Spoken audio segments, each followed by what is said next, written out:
भक्तों, ओम नमः शिवाय। श्री शिवाय नमस्तुभ्यम। जय श्री महाकाल। जी हाँ भक्तों, क्या आपके भी घर में कोई ऐसा व्यक्ति है जिसका विवाह नहीं हो पा रहा? आप लोग उसके विवाह के लिए बहुत ज़्यादा चिंतित हैं, बहुत ज़्यादा परेशान हैं कि आखिरकार उसका जो विवाह है वो हो क्यों नहीं रहा। हर एक चीज़ सही चल रही है, हर एक चीज़ ठीक चल रही है, लेकिन फिर भी उस व्यक्ति का जो विवाह है ना वो हो क्यों नहीं रहा।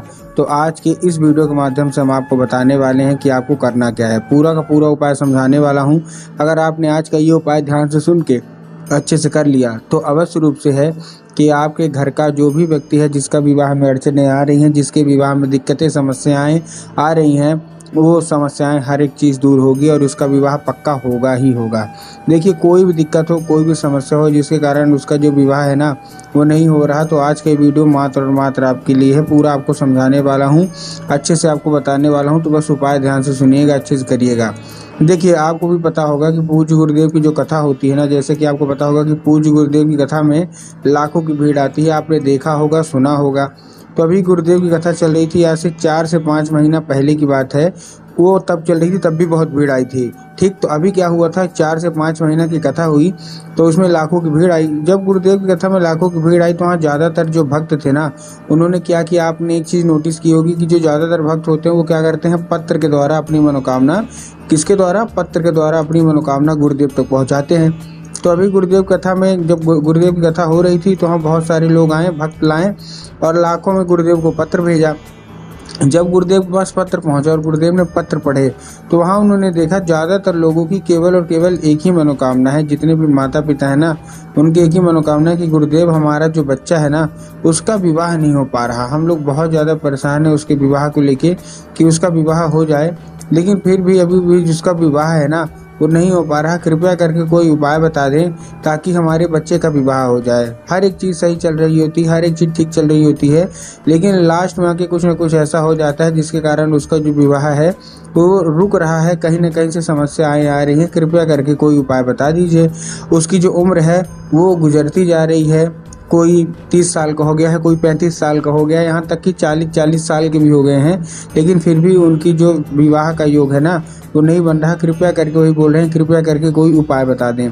जब गुरुदेव ने ये देखा तब गुरुदेव ने 2 से 3 उपाय बताए और कहा केवल और केवल ये उपाय कर लेना, तुम्हारा जो भी दिक्कत है, जो भी समस्या है, अवश्य रूप से समस्या दूर होगी और तुम्हारे घर का जो भी सदस्य है जिसका विवाह नहीं हो पा रहा उसका विवाह भी अवश्य तरीके से होगा ही होगा। जब गुरुदेव ने ये देखा तब गुरुदेव ने उपाय बताया तो लोगों ने जा जाके इस उपाय को घर में करना शुरू कर दिया।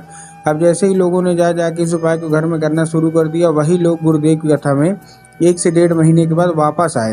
अब जब वही लोग गुरुदेव की कथा में वापस आए तो उन्होंने फिर से गुरुदेव को पत्र लिखा, लेकिन इस बार आप जान के हैरान हो जाओगे कि ये वाला जो पत्र था ना, ये गुरुदेव को धन्यवाद के रूप में पत्र था कि गुरुदेव धन्य हो आपका, आपके द्वारा बताया गया उपाय हमने कर लिया है, हमारी सारी की सारी मनोकामना पूरी हो गई। हमारे घर का जो व्यक्ति था जिसका विवाह नहीं हो पा रहा था ना, उसका विवाह पक्का हो गया है। हम आपको आमंत्रित करने आए हैं और आप अवश्य रूप से आइएगा ही आइएगा। तो देखिए, जो लोग भी मेरी आवाज़ सुन रहे हैं, अगर आपको भी जानना है कि आखिर ऐसा कौन सा उपाय है जिसको करने मात्र से जिनका विवाह नहीं होता तो उनका विवाह अवश्य रूप से पक्का हो जाता है, तो चलिए हम बताते हैं आपको आज की इस वीडियो के माध्यम से कि आपको करना क्या है। लेकिन उससे पहले चैनल पे अगर पहली बार आए हैं और आवाज़ मेरी पहली बार सुन रहे हैं तो वीडियो को कर दें लाइक और चैनल को भी कर लें सब्सक्राइब, ताकि पूजनीय पंडित प्रदीप जी मिश्रा के रोज़ नए नए उपाय जो कि मैं उनकी कथा से सुनता हूँ, श्रवण करता हूँ, सबसे पहले मैं आपको प्राप्त करा सकूँ। ठीक, तो देखिए आपको करना क्या है। इस उपाय में सबसे पहला जो उपाय है उसमें 3 काली मिर्च लेना है और 3 काली मिर्च के साथ साथ आपको एक धतूरा लेना है। ठीक, 3 काली मिर्च ले लिया और एक धतूरा ले लिया। अब देखिए, काली मिर्च और काली तिल में बहुत सारे लोग परेशान हो जाते हैं कि हमको काली तिल लेना है कि काली मिर्च। तब गुरुदेव ने साफ साफ बताया कि आपको काली मिर्च चाहिए, वो भी 3, और साथ में एक धतूरा। ठीक, ले लिया। धतूरा लेने के बाद आपको क्या करना है, उसी व्यक्ति के हाथ में दे देना है और उसको भेज देना है सीधा सीधा शिव मंदिर। अब जैसे उसी मंदिर पहुंचेगा, क्या करेगा, जैसे वो शिव मंदिर पहुंचेगा, शिव मंदिर पहुंचने वक्त उसको बोलेगा कि दक्षिण दिशा में खड़ा हो जाए और अपना जो चेहरा है वो उत्तर की ओर कर ले। अब देखिए, दक्षिण और उत्तर में भी ना बहुत सारे लोगों के मन में कन्फ्यूज़न आता है कि दक्षिण क्या है, उत्तर क्या है, हमको थोड़ा साफ साफ बताओ। तब गुरुदेव ने साफ साफ बताया है कि आप जिस भी शिव मंदिर जा रहे हैं उस शिव मंदिर का जिधर साइड जलाधारी होगा ना, आपको अपना चेहरा उधर साइड करके खड़े हो जाना है। ठीक, खड़े हो गए। खड़े होने के बाद आपको करना क्या है, जैसे आप खड़े हो गए, खड़े होने के बाद आपको एक काम करना है। कौन सा? आपको महादेव का सुंदर सा नाम है श्रम्भेश्वर महादेव। तो बस आपको करना क्या है, श्रम्भेश्वर महादेव का नाम लेके उन्हीं का स्मरण करके आपको चुपचाप क्या कर देना है, आपको अर्पित कर देना है बस। पूज्य गुरुदेव कहते हैं कि अगर आपने श्रम्भेश्वर महादेव का ये उपाय कर लिया तो अवश्य रूप से उस व्यक्ति का जो विवाह है वो होगा ही होगा, पक्का होगा ही होगा। ठीक है, ये था हमारा कौन सा, ये था हमारा पहला उपाय। अब जो हमारा दूसरा उपाय हो 11 लाल फूल का उपाय है।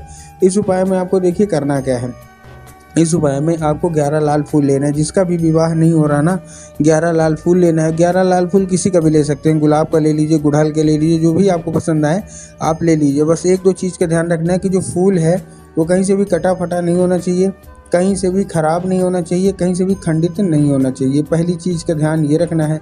इसके बाद जो दूसरी चीज़ का आपको ध्यान रखना है, उसका ध्यान क्या रखना है कि जो फूल है वो एक किस्म का होना चाहिए। मतलब अगर आप गुलाब का ले रहे हैं तो केवल और केवल गुलाब का ही लीजिए, गुड़हल का नहीं चलेगा। और अगर आप गुड़हल का ले रहे हैं तो केवल और केवल गुड़हल के लीजिए, गुलाब का नहीं चलेगा। मतलब एक किस्म का, ये नहीं कि 2 फूल किसी और के ले लिए, 3 फूल किसी और के ले लिए, 4 फूल किसी और के ले लिए।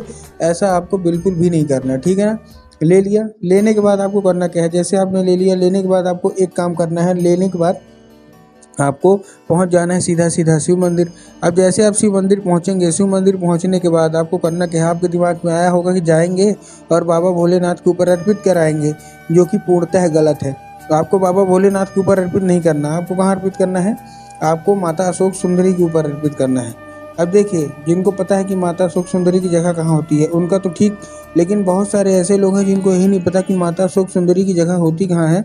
तब गुरुदेव ने साफ साफ बताया कि जो जलाधारी है, जलाधारी के दाएं मतलब राइट साइड में माता किसकी जगह होती है, माता अशोक सुंदरी की। तो बस आपको करना क्या है, माता अशोक सुंदरी की जगह पे आपको अर्पित करना है। ठीक, ये था हमारा दूसरा उपाय। अब जो हमारा तीसरा और आखिरी उपाय है उसको भी ध्यान से सुनिएगा, ये भी बहुत कारगर उपाय है। इस उपाय में आपको चाहिए लाल चंदन। जिसका भी विवाह नहीं हो रहा, लाल चंदन लेके पहुंच जाइए सीधा सीधा शिव मंदिर। अब जब भी मैंने अभी आपको बताया ना माता अशोक सुंदरी की जगह, तो बस आपको माता अशोक सुंदरी की जगह पे अपने दाहिने हाथ की कोई एक उंगली से, राइट हैंड की कोई एक उंगली से आपको 3 बार बिंदी के रूप में टीका लगाना है। कहाँ, माता अशोक सुंदरी की जगह पे। और टीका लगाने के बाद आपको करना क्या है, जैसे आपने टीका लगा दिया, टीका लगाने के बाद मनोकामना मांगिए। मनोकामना मांगने के बाद आपको फिर से उसी टीके में आपको 3 बार टच करना है और उसको औषधि के रूप में मांग के घर आ जाइए लेके। अब हाथ मत धुलिएगा, वो टीका लगा रहने दीजिएगा। जैसे आप घर आए, जहाँ आप लोग सोते हैं और जिस बेड में जहाँ भी सोते हैं बिस्तर में, जिधर साइड सर करके सोते हैं, और जो सर साइड वाली जो दीवार होगी ना, उसी दीवार में आपको 3 बार वही उंगली फिर से टच करा देना है। पूज्य गुरुदेव कहते हैं कि इस चंदन के जरिए स्वयं माता अशोक सुंदरी आपके घर में प्रवेश करती हैं और आपका मन चाहा विवाह होता ही होता है। तो उम्मीद करता हूँ आज का ये उपाय आपको समझ में आ गया होगा। उपाय अच्छा लगा हो तो कमेंट बॉक्स में हर हर महादेव अवश्य रूप से लिख दे।